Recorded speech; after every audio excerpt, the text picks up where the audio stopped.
வணக்கம்.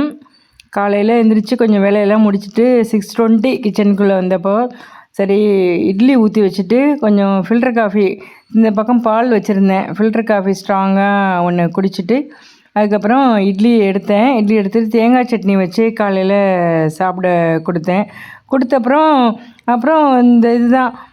அப்புறம் காயெல்லாம் எடுத்து வச்சுட்டு சாதம் வச்சு வடித்தேன். இது வரைக்கும் சாதம் வடித்ததில்லை, இப்போ தான் கொஞ்சம் நல்லா வடிக்கிறேன். வெள்ளரி பிஞ்சு சும்மா கட் பண்ணி வச்சேன். கேரட் பொரியல் பண்ணேன். அப்புறம் உருண்டை வடை இதெல்லாம் போட்டு ஒரு குழம்பு வச்சேன்.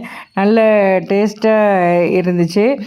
மழைக்கு அதுக்கும் ரொம்ப இதமாக நல்ல டேஸ்ட்டாக இருந்தது. அதுதான். அதோட கேரட் பொரியல், வெள்ளரி பிஞ்சு இதெல்லாம் வச்சுட்டு மோர் கொஞ்சம் வச்சேன். அப்புறம் வடை கொஞ்சம் ப்ளெயினாக எடுத்து வச்சேன். அதுதான்.